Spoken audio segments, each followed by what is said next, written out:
Assalamualaikum warahmatullahi wabarakatuh.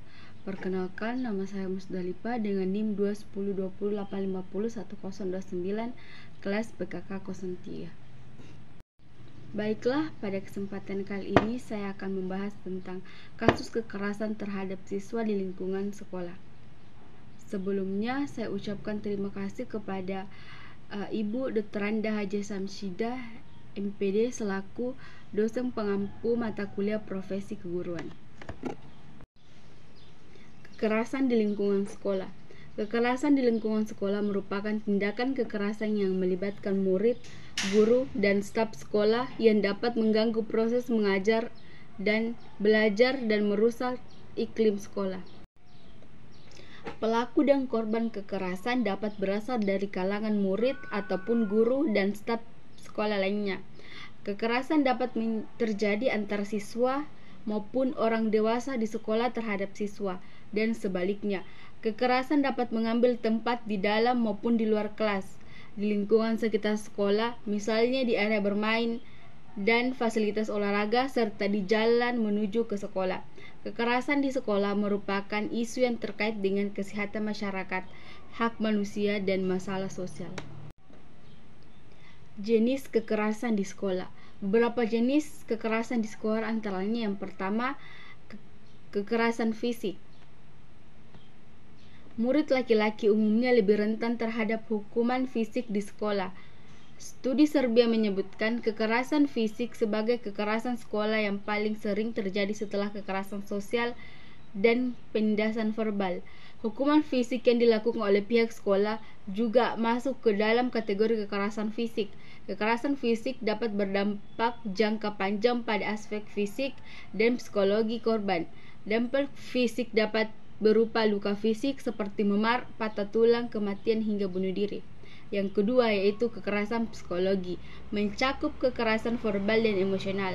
Murid dapat mengalami hukuman psikologi seperti dipermalukan, diancam, dan direndahkan. Kekerasan psikologis menurut ilmuwan merupakan kekerasan yang multifasat, dapat terjadi antara siswa maupun dalam relasi guru dan murid. Kekerasan psikologi umumnya merupakan kekerasan yang terjadi pertama kali sebelum disusul dan oleh kekerasan-kekerasan jenis lainnya.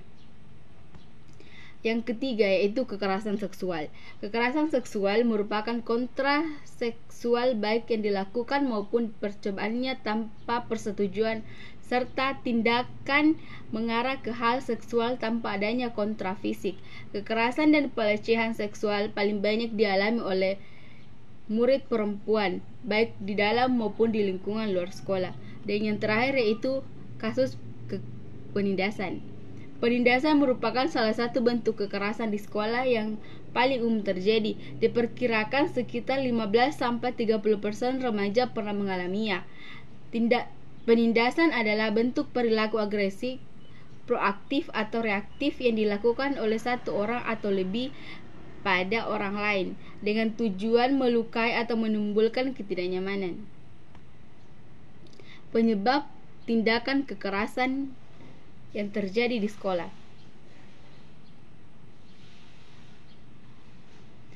Sejumlah penelitian di Amerika Serikat melansirkan kesenjangan ekonomi yang lebar menjadi salah satu penyebab utama kekerasan di sekolah. Berdasarkan data, kesenjangan sosial dan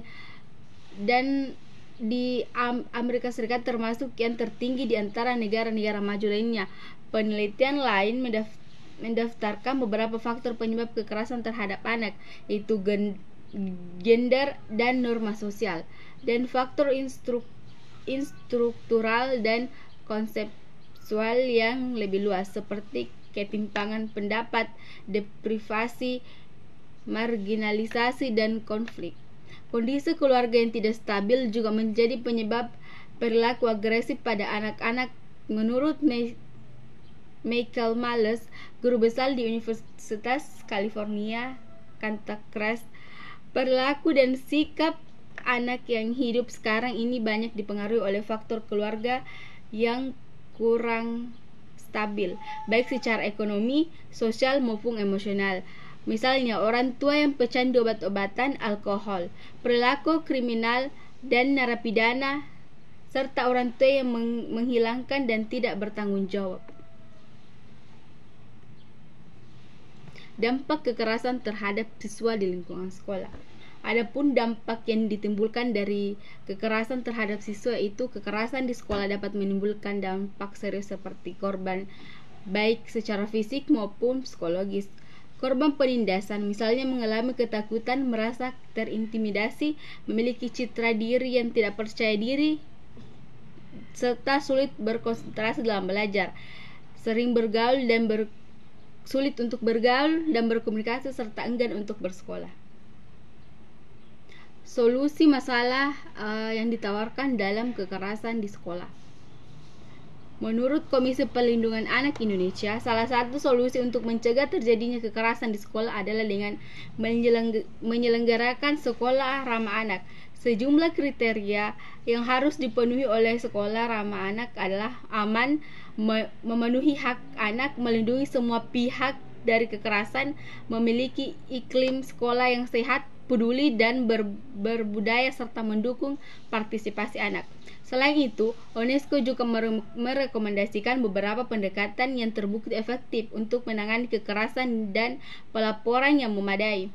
Program dan intervensi berbasis bukti, fasilitas pelatihan untuk guru, menyediakan dukungan untuk korban, dan fasilitas untuk memberdayakan dan mendorong partisipasi murid.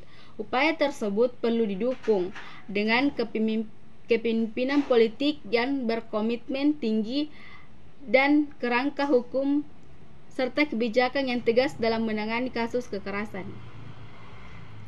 Itulah materi dari saya. Saya akhiri dengan ucapan Assalamualaikum warahmatullahi wabarakatuh.